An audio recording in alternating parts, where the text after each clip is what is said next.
आज के क्लास में हम लोग जो है बात करने वाले हैं, जैसा कि पिछला क्लास में हम आपको बताए थे, आर परिपथ, एल परिपथ और सी परिपथ पढ़ा दिए थे।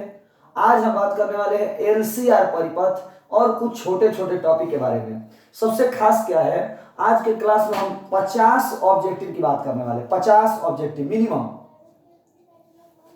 आज की क्लास में हम आप लोगों को मिनिमम 50 ऑब्जेक्टिव बताएंगे और आज का ये वीडियो, आज का जो ये क्लास है वो बहुत ही अधिक महत्वपूर्ण होने वाला है, बहुत ही अधिक महत्वपूर्ण होने वाला है। तो हम लोग स्टार्ट करते हैं। हमारा टॉपिक है पहला एलसीआर परिपथ। पहला टॉपिक हम लोगों का है एलसीआर परिपथ। एलसीआर परिपथ, तो एलसीआर परिपथ में हम बात करने वाले हैं कि एलसीआर परिपथ में एक कुंडली होता है, एक संचक होता है और एक प्रतिरोधक होता है। ध्यान दीजिएगा बहादुर, बहुत बेहतरीन आज का क्लास होने वाला है। एलसीआर परिपथ में एक कुंडली होता है, एक संचक होता है और एक प्रतिरोधक होता है, जो कि एसी स्रोत के श्रेणी क्रम में जोड़ा गया है। एसी स्रोत के श्रेणी क्रम में जोड़ा गया है। एलसीआर परिपथ में एक कुंडली, एक संचक और एक प्रतिरोधक। एलसीआर परिपथ में एक कुंडली, एक संचक और एक प्रतिरोधक एसी स्रोत के श्रेणी क्रम में जोड़े जाते हैं। एसी स्रोत के श्रेणी क्रम में जोड़े जाते हैं। अब हम बात करने वाले हैं, थोड़ा समझने की कोशिश करेंगे आप, कि इसमें एक कुंडली, एक प्रतिरोधक और एक संचक, एक कुंडली, एक प्रतिरोधक और एक संचक जोड़े जाते हैं। एसी स्रोत से प्राप्त विद्युतवाहक बल, एसी स्रोत से प्राप्त विद्युतवाहक बल निम्न समीकरण द्वारा व्यक्त किया जाता है। E बराबर E not sine omega T. AC स्रोत से प्राप्त विद्युतवाहक बल निम्न समीकरण द्वारा व्यक्त किया जाता है। E बराबर E not sine omega T. E बराबर E not sine omega T, जहां E क्या है, तात्कालिक विद्युतवाहक बल, E नॉट क्या है, शिखर विद्युतवाहक बल।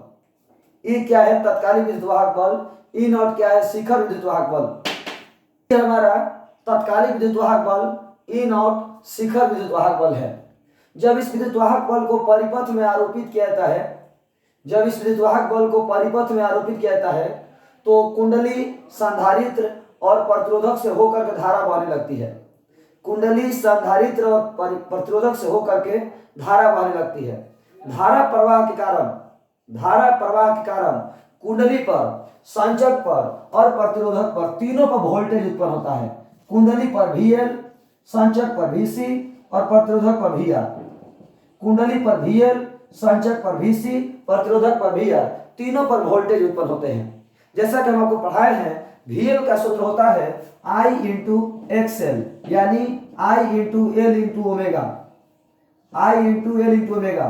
VC I इंटू XC, यानी I बटा में C इंटू ओमेगा, और VR I इंटू R। ये हमारा धारा प्रवाह के कारण तीनों पर उत्पन्न वोल्टेज हुआ। धारा प्रवाह के कारण कुंडली, संधारित्र और प्रतिरोधक तीनों पर उत्पन्न वोल्टेज हुआ। अब आपको पता होना चाहिए, समझने की कोशिश करिएगा, तीनों को यदि हम डायग्राम से दिखाना शुरू करें, तीनों को यदि डायग्राम से दिखाना शुरू करें, तो ये विद्युत धारा है। और आर परिपथ का जो वोल्टेज है वो धारा की दिशा में होता है, जैसा कि हम आपको कल पढ़ाए थे। आर परिपथ में वोल्टेज और धारा दोनों साथ साथ चलता है। आर परिपथ में वोल्टेज और धारा दोनों साथ साथ चलता है। एल परिपथ में वोल्टेज धारा से 90 डिग्री आगे आगे चलता है। एल परिपथ में वोल्टेज धारा से 90 डिग्री आगे आगे चलता है। और सी परिपथ में वोल्टेज धारा से 90 डिग्री पीछे पीछे चलता है, जैसा कि आप जानते होंगे, कल हम बताए थे। एल परिपथ में वोल्टेज धारा से 90 डिग्री आगे आगे है, सी परिपथ में वोल्टेज धारा से 90 डिग्री पीछे पीछे है, और आर परिपथ में वोल्टेज धारा के दिशा में है। यहां तक क्लियर होगा, हम आशा करते हैं। अब हम बात करने वाले हैं, हमें इन तीनों वोल्टेज को जोड़ना है, VL, VC और VR को जोड़ना है। हमें इन तीनों वोल्टेज जोड़ना है, VL, VC और VR को। बहादुर, सोचने वाली बात है कि VL और VC और VR तीनों को जोड़ना, तीनों को हम एक साथ नहीं जोड़ सकते, तीनों को हम एक साथ नहीं जोड़ सकते।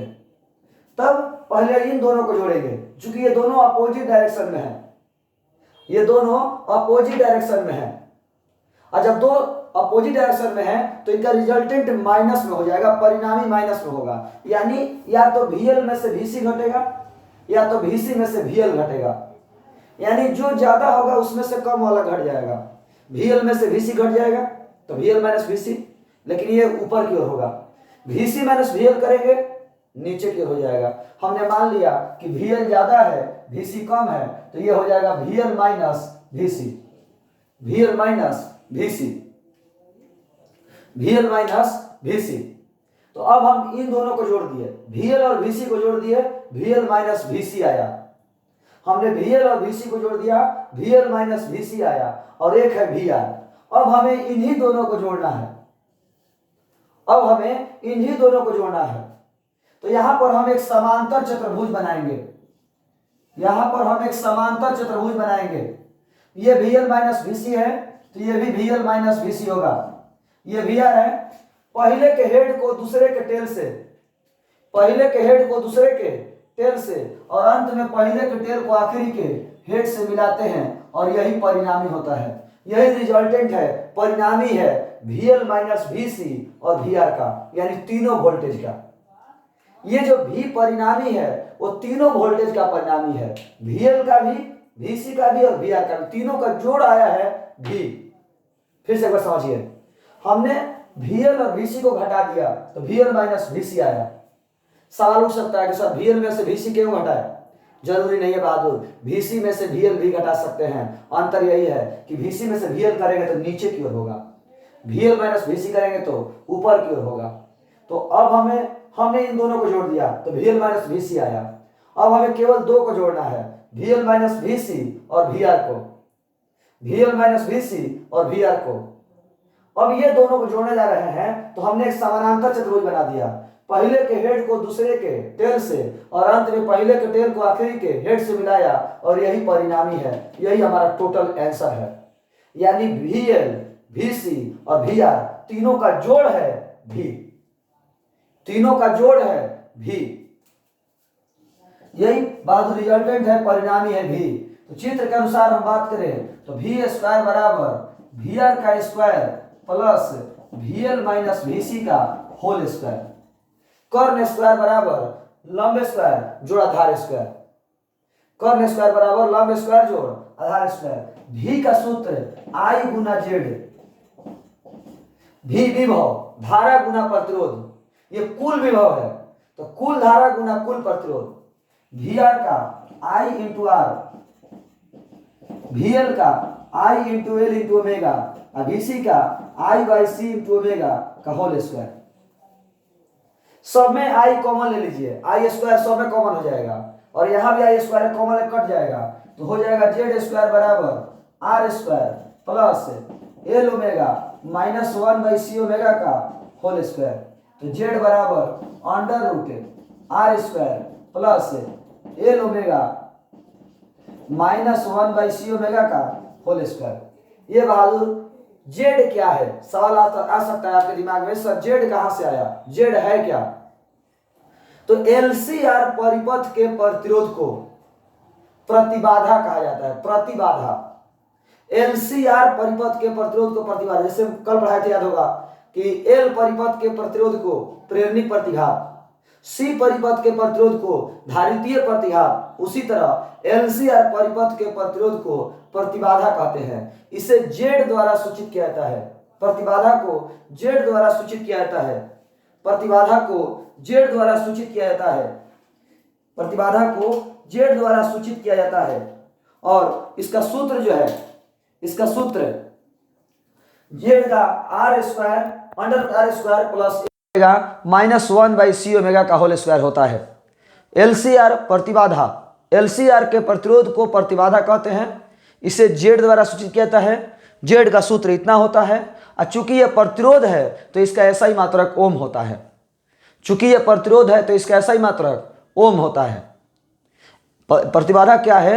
LCR परिपथ के प्रतिरोध को प्रतिबाधा कहते हैं, इसे Z द्वारा सूचित किया जाता है, इसका सूत्र इतना होता है और इसका ऐसा ही मात्रक ओम होता है। चूंकि प्रतिरोध है तो इसका SI मात्रक ओम होगा। हम आशा करते हैं आपको यहाँ तक समझ में आया होगा।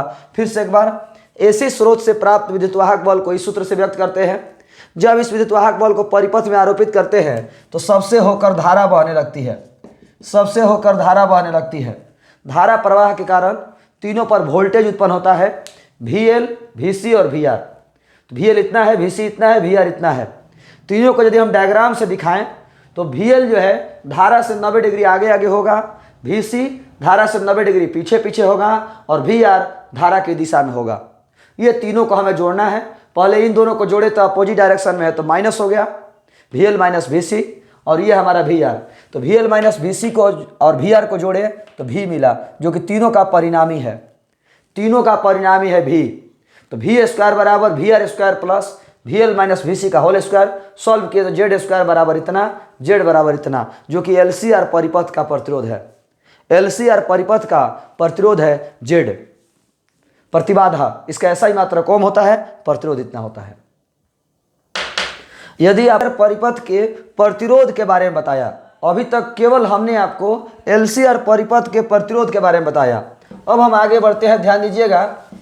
अभी तक हमने आपको LCR परिपथ का केवल प्रतिरोध बताया है। आगे बढ़े तो tan फाई बराबर तो लंब बटा आधार यानी VL माइनस VC बटा VR। tan फाई बराबर VL हो गया L ओमेगा, VC हो गया 1/c ओमेगा और VR हो गया R। अब कई बार ऐसा तो होता नहीं है, सब में I होता है, I कॉमन लेकर कटा दिए हैं। सब में I into L into omega, I/c omega, I into R, सब में I कॉमन लेकर कटा दिए। अब आप समझने की कोशिश करेंगे थोड़ा सा यहाँ पर। शायद आप जानते होंगे कि tan थीटा का वैल्यू यदि प्लस में हो तो टोटल वैल्यू प्लस में ही आता है। tan थीटा का टोटल वैल्यू यदि प्लस में हो तो थीटा का वैल्यू प्लस में होता है, और यदि थीटा का वैल्यू माइनस में होता है तो टोटल वैल्यू भी माइनस में आता है। बात को समझिए, tan थीटा का वैल्यू प्लस में है तो टोटल वैल्यू प्लस में आएगा, और यदि थीटा का वैल्यू माइनस में है तो टोटल वैल्यू माइनस में आएगा। इसको उल्टा भी कह सकते हैं कि यदि टोटल वैल्यू प्लस में है तो थीटा भी प्लस में होगा, टोटल वैल्यू माइनस में है तो थीटा भी माइनस में होगा। तब यहाँ देखिए, यदि L ओमेगा 1/c ओमेगा से ज़्यादा हो, यदि L ओमेगा 1/c ओमेगा से ज़्यादा हो तो घटाएंगे तो प्लस में आएगा। बात को समझिए, L ओमेगा 1/c ओमेगा से ज़्यादा हो तो घटाएंगे तो प्लस में आएगा, और यदि ये टोटल वैल्यू प्लस में आएगा तो फाई का मान भी प्लस में होगा। अब फाई का मान प्लस का मतलब डायग्राम ऐसा ही बनेगा, यानी वोल्टेज धारा से आगे आगे होगा। फिर से एक बार, यदि L ओमेगा 1/c ओमेगा से ज़्यादा हो तो घटाएंगे तो प्लस में आएगा, यदि ये प्लस में आएगा तो फाई का मान भी प्लस में होगा। फाई का मान प्लस में मतलब डायग्राम ऐसा ही बनेगा, मतलब वोल्टेज धारा से आगे आगे होगा, वोल्टेज धारा से आगे आगे होगा। उल्टा समझते हैं, यदि 1/c ओमेगा L ओमेगा से ज़्यादा हो, 1/c ओमेगा L ओमेगा से ज़्यादा हो तो घटाएंगे तो टोटल वैल्यू माइनस में आएगा, और जब ये टोटल वैल्यू माइनस होगा तो फाई का वैल्यू भी माइनस होगा। टोटल वैल्यू जब माइनस होगा तो फाई का वैल्यू भी माइनस होगा। अब फाई का वैल्यू माइनस का मतलब ये डायग्राम अब ऐसे बनेगा, नीचे की तरफ फाई नीचे बनेगा, यानी वोल्टेज धारा से पीछे पीछे हो जाएगा।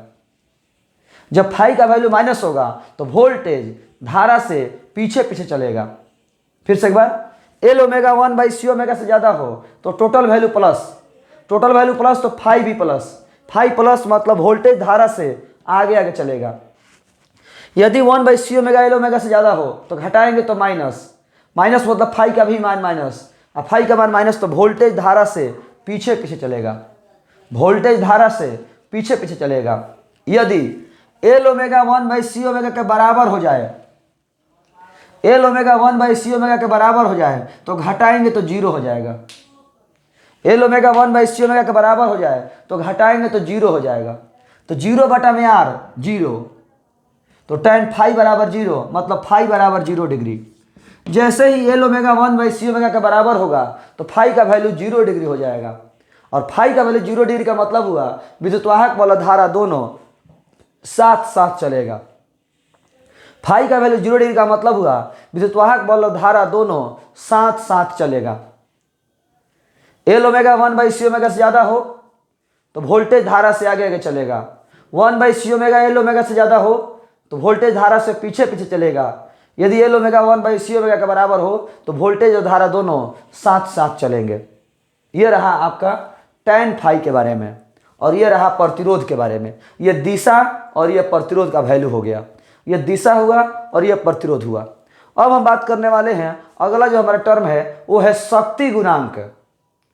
शक्ति गुणांक, पावर फैक्टर, शक्ति गुणांक। बहादुर, शक्ति गुणांक क्या है? तो किसी एसी परिपथ में वास्तविक शक्ति और आभासी शक्ति के अनुपात को शक्ति गुणांक कहा जाता है। शक्ति गुणांक बराबर वास्तविक शक्ति एवं आभासी शक्ति का अनुपात। जो हम आप लोग को नोट्स भेजे हैं उस नोट्स में गलत लिखा हुआ है, जो नोट्स भेजे हैं उस नोट्स में गलत है, उसमें आभासी बाटा वास्तविक है। नोट्स में आभासी बाटा वास्तविक है जो कि गलत है, वास्तविक बाटा आभासी होना चाहिए।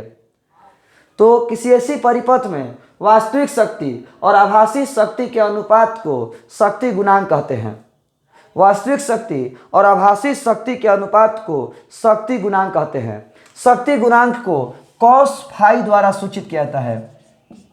शक्ति गुणांक बराबर cos फाई, शक्ति गुणांक बराबर cos फाई। अब इस चित्र को देखिए, cos फाई बराबर आधार बटा में कर्ण, तो वी आर बटा में भी, वी आर बटा में भी। शक्ति गुणांक बराबर वी आर बटा में भी, आधार बटा में कर्ण। cos फाई बराबर वी आर बटा में भी, कर्ण cos भी आधार बटा में कर्ण। तो cos फाई बराबर वी आर का हो गया आई इंटू आर, और भी का हो गया आई इंटू जेड, आई से आई कट गया। cos फाई बराबर आर बटा में जेड, cos फाई बराबर आर बटा में जेड। तो हम इसको ऐसा भी लिख सकते हैं, cos फाई बराबर आर बटा में अंडर रूट जेड का R square plus L omega minus 1/c omega का होल स्क्वायर। cos फाई बराबर आर बटा में R square L omega minus 1/c omega का होल स्क्वायर। एक बार फिर समझिए, वास्तविक शक्ति और आभासी शक्ति के अनुपात को शक्ति गुणांक कहा जाता है। वास्तविक शक्ति और आभासी शक्ति के अनुपात को शक्ति गुणांक कहा जाता है। शक्ति गुणांक को cos फाई द्वारा सूचित किया जाता है। cos फाई, शक्ति गुणांक को cos फाई द्वारा सूचित किया जाता है। cos फाई बराबर आधार बटा में कर्ण, वी आर बटा में भी, यानी आई इंटू आर बटा आई इंटू जेड, आई कट गया, आर बटा में जेड, और जेड का सूत्र तो इतना होता है तो आर बटा में इतना। हम आशा करते हैं आप लोगों को समझ में आ रहा होगा। शक्ति गुणांक बराबर cos फाई, ये जरूर याद रखिएगा। शक्ति गुणांक बराबर cos फाई, और cos फाई बराबर इतना, मतलब शक्ति गुणांक बराबर इतना। शक्ति गुणांक बराबर cos फाई, और cos फाई बराबर इतना, मतलब शक्ति गुणांक बराबर इतना। शक्ति गुणांक बराबर इतना। ये जब आप लोग नोट्स देखेंगे तो ज़्यादा समझ में आएगा, थोड़ा सा क्लियर हो जाएगा बहादुर। अब हम लोग यहाँ तक, यदि किन्हीं को कोई कन्फ्यूजन हो, कोई सवाल हो तो हम सवाल लेना चाहेंगे। तक हमने आपको क्या क्या बताया? एलसीआर परिपथ की प्रतिबाधा, एलसीआर परिपथ की प्रतिबाधा के बारे में हमने आपको बताया। उसके बाद tan फाई यानी वोल्टेज का डायरेक्शन किधर होगा, वोल्टेज धारा से आगे चलेगा, वोल्टेज धारा से पीछे चलेगा, ये बताया हमने। उसके बाद हमने शक्ति गुणांक के बारे में बताया। शक्ति गुणांक cos फाई या cos फाई बराबर इतना, मतलब शक्ति गुणांक इतना भी होता है। अब हम आपको बताने वाले हैं अनुनाद के बारे में। अनुनाद, रेजोनेंस। अनुनाद बहादुर, अनुनाद क्या है, रेजोनेंस क्या है, हम चाहेंगे कि आप लोग को समझ में आए, रटना ना पड़े। अनुनाद क्या है, रेजोनेंस क्या है? बहादुर, कोणीय आवृत्ति का वह मान, कोणीय आवृत्ति का वह मान जिस पर प्रेरणिक प्रतिघात मतलब एक्सएल और धारितीय प्रतिघात मतलब एक्सी दोनों बराबर होते हैं। कोणीय आवृत्ति का वह मान जिस पर प्रेरणिक प्रतिघात धारितीय प्रतिघात के बराबर होता है वो है अनुनादी कोणीय आवृत्ति। कोणीय आवृत्ति का वह मान जिस पर धारितीय प्रतिघात प्रेरणिक प्रतिघात के बराबर होता है अनुनादी कोणीय आवृत्ति कहलाता है, और इस घटना को अनुनाद कहा जाता है। इस घटना को अनुनाद कहा जाता है। अनुनादी कोणीय आवृत्ति को हम ओमेगा नॉट या ओमेगा आर द्वारा सूचित करते हैं। अनुनादी कोणीय आवृत्ति को ओमेगा नॉट या ओमेगा आर द्वारा सूचित किया जाता है। तो देखिएगा बहादुर, एल ओमेगा नॉट, एक्सएल का एल इंटू ओमेगा होता है, तो ओमेगा नॉट बराबर 1/c omega naught, L omega naught बराबर 1/c ओमेगा नॉट। प्रेरणिक प्रतिघात बराबर है धारितीय प्रतिघात के। इसी चीज को हम ऐसा भी लिख सकते हैं, ओमेगा नॉट का स्क्वायर बराबर 1/LC। इसको हम ऐसा भी लिख सकते हैं 1/√LC। ओमेगा नॉट को हम लिख सकते हैं 2πf नॉट बराबर 1/√LC। तो एफ नॉट बराबर 1/2π√LC। ये आपको अनुनाद में ये भी सही है, ये भी सही है, ये भी सही है, ये भी सही है, ये भी सही है, कोई भी दे सकता है ऑब्जेक्टिव में कि अनुनाद में कौन सा कथन सही है। तो इसमें से कोई भी दे सकता है, उसमें से एक कथन सत्य होगा। अनुनाद क्या है? सिंपल सी बात, अनुनाद में प्रेरणिक प्रतिघात धारितीय प्रतिघात के बराबर होता है, यानी एल ओमेगा जो है 1/c ओमेगा के बराबर हो जाता है। अनुनाद में एल ओमेगा 1/c ओमेगा के बराबर हो जाता है। अनुनाद में एल ओमेगा 1/c ओमेगा के बराबर हो जाता है। अब आप लोग ध्यान दीजिएगा थोड़ा सा, हमने आशा करते हैं आपको ये समझ में आया होगा। तो सब लोग ध्यान दीजिए बहादुर, एलसीआर परिपथ में आपने क्या क्या देखा कि जेड बराबर √r² plus L omega minus 1/c omega का होल स्क्वायर। इसके बाद आपने क्या देखा, शक्ति गुणांक बराबर cos फाई। इसके बाद आपने क्या देखा कि cos फाई बराबर r/√r² plus L omega minus 1/c omega का होल स्क्वायर। इसके बाद आपने क्या देखा, वास्तविक शक्ति माने cos फाई बराबर वास्तविक शक्ति बटा आभासी शक्ति, cos फाई बराबर वास्तविक शक्ति बटा आभासी शक्ति। अब आप लोग समझने की कोशिश करेंगे बहादुर, आपने अनुनाद में क्या क्या देखा। एक और था, देखिए अभी वो भी इसमें रह गया। एक और था tan फाई बराबर L omega minus 1/c omega बटा में r। अब बहादुर समझने की कोशिश करेंगे, आपने क्या देखा, अनुनाद में एल ओमेगा 1/c ओमेगा के बराबर है। समझिएगा पॉइंट को, अनुनाद में एल ओमेगा 1/c ओमेगा के बराबर है। तो यदि ये दोनों बराबर है तो घटा देंगे तो जीरो हो जाएगा, जीरो हो जाएगा, बराबर है तो जीरो हो जाएगा। तो √r² और √r² मतलब z बराबर r, यानी अनुनाद में एलसीआर परिपथ का प्रतिरोध R होता है। अनुनाद में एलसीआर परिपथ का प्रतिरोध R होता है। इसको कहेंगे बहादुर कि अनुनाद में प्रतिरोध का मान न्यूनतम होता है। अनुनाद में सब ऑब्जेक्टिव है, पॉइजन ऑब्जेक्टिव है सब। अनुनाद में प्रतिरोध का मान न्यूनतम होता है, और प्रतिरोध न्यूनतम होगा तो धारा महत्तम होता है। यानी अनुनाद में तीन ऑब्जेक्टिव, अभी तक अनुनाद में तीन ऑब्जेक्टिव। अनुनाद में एलसीआर परिपथ का प्रतिरोध R होता है, अनुनाद में प्रतिरोध का मान न्यूनतम होता है, अनुनाद में धारा का मान महत्तम होता है, और अनुनाद में एलसीआर परिपथ R परिपथ के समतुल्य होता है। अनुनाद में एलसीआर परिपथ जो है R परिपथ के समतुल्य होता है। अनुनाद में एलसीआर परिपथ R परिपथ के समतुल्य होता है। चार ऑब्जेक्टिव यहां से आया केवल। अनुनाद में एलसीआर परिपथ का प्रतिरोध R होता है, अनुनाद में एलसीआर परिपथ का प्रतिरोध न्यूनतम होता है, प्रतिरोध न्यूनतम होता है मतलब धारा महत्तम होता है, और अनुनाद में एलसीआर परिपथ R परिपथ के समतुल्य होता है। आगे बढ़ते हैं। आपने देखा कि अनुनाद में हम बात करें एल ओमेगा 1/c ओमेगा के बराबर है। अनुनाद में एल ओमेगा 1/c ओमेगा के बराबर है। तो एल ओमेगा 1/c ओमेगा के बराबर है तो घटा देंगे तो जीरो हो जाएगा। तो जीरो बटा में R, ध्यान दीजिएगा बहादुर, एल ओमेगा 1/c ओमेगा के बराबर है tan फाई। तो जब बराबर है तो घटा देंगे तो 0 हो जाएगा, और 0 बटा में r 0, यानी फाई बराबर 0 डिग्री। यानी अनुनाद में प्रवस्थान्तर का मान 0 होता है। अनुनाद में विद्युतवाहक बल और धारा के बीच के प्रवस्थान्तर 0 होता है। यानी अनुनाद में विद्युतवाहक बल और धारा दोनों साथ साथ चलते हैं। अनुनाद में विद्युतवाहक बल और धारा के बीच का प्रवस्थान्तर 0 होता है। यानी अनुनाद में विद्युतवाहक बल और धारा दोनों साथ साथ चलते हैं। आगे बढ़ते हैं। अनुनाद में फाई का मान आपने 0 डिग्री देखा, तो cos 0 डिग्री का मान 1 होगा। यानी अनुनाद में शक्ति गुणांक का मान 1 होता है। अनुनाद में शक्ति गुणांक का मान 1 होता है। अनुनाद में शक्ति गुणांक का मान 1 होता है। उसके बाद हमने आपको क्या दिखाया कि cos फाई बराबर वास्तविक शक्ति बटा आभासी शक्ति। cos फाई बराबर वास्तविक शक्ति बटा आभासी शक्ति, और cos फाई का मान 1 हो जाएगा जब, तो वास्तविक शक्ति बराबर होगा आभासी शक्ति के। यानी अनुनाद में वास्तविक शक्ति आभासी शक्ति के बराबर होता है। अनुनाद में वास्तविक शक्ति आभासी शक्ति के बराबर होता है। अभी तक हमने आपको अनुनाद में क्या क्या चीजें बताया, फिर सुनिए।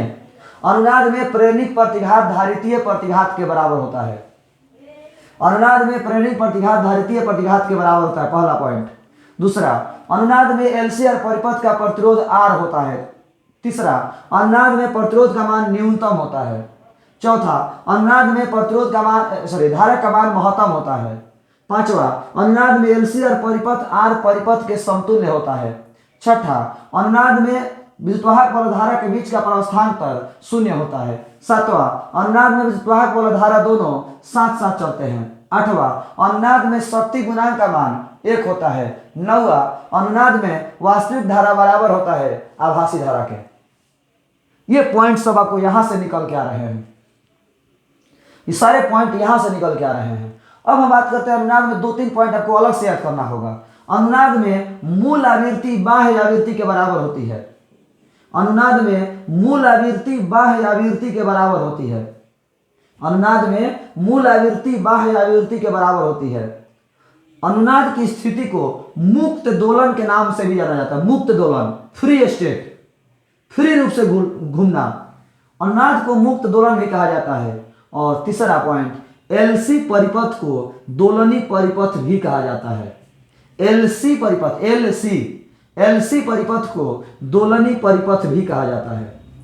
एलसी परिपथ को दोलनी परिपथ भी कहा जाता है। यह रहा अनुनाद से रिलेटेड पॉइंट। अनुनाद से रिलेटेड पॉइंट, यदि आप लोगों को अनुनाद में कोई सवाल पूछना हो तो सवाल कर सकते हैं। अभी हम लोगों को 12 में 7 एसी परिपथ पढ़ना है। 7 कौन कौन? आर परिपथ, एल परिपथ, सी परिपथ, एलसीआर परिपथ, एलआर परिपथ, सीआर परिपथ, जिसमें हमने आपको 4 पढ़ाया है। आर परिपथ, एल परिपथ, सी परिपथ और एलसीआर परिपथ, ये हमने पढ़ा दिया। एलआर, सीआर और एलसी नहीं पढ़ाया है। एलआर, सीआर और एलसी नहीं पढ़ाया है। अब हम आपको एक आसान सा तरीका बताने जा रहे हैं कि आप कोई भी परिपथ का, चाहे वो आर हो, एल हो, सी हो, एलआर हो, सीआर हो, एलसी हो, किसी भी परिपथ का ये सभी टर्म आप कितना आसानी से निकाल सकते हैं, ये हम आपको सिखाने जा रहे हैं। एग्जाम में बहुत बार पूछा भी गया है, तो कैसे हम लोग इसको सॉल्व करेंगे, कैसे जानेंगे? तो एक आसान सा तरीका समझिए। जिस परिपथ का निकालना होगा तो उसको छोड़ करके बाकी को 0 करना है। जैसे आर परिपथ का निकालना है तो एल वाला और सी वाला नहीं रहेगा।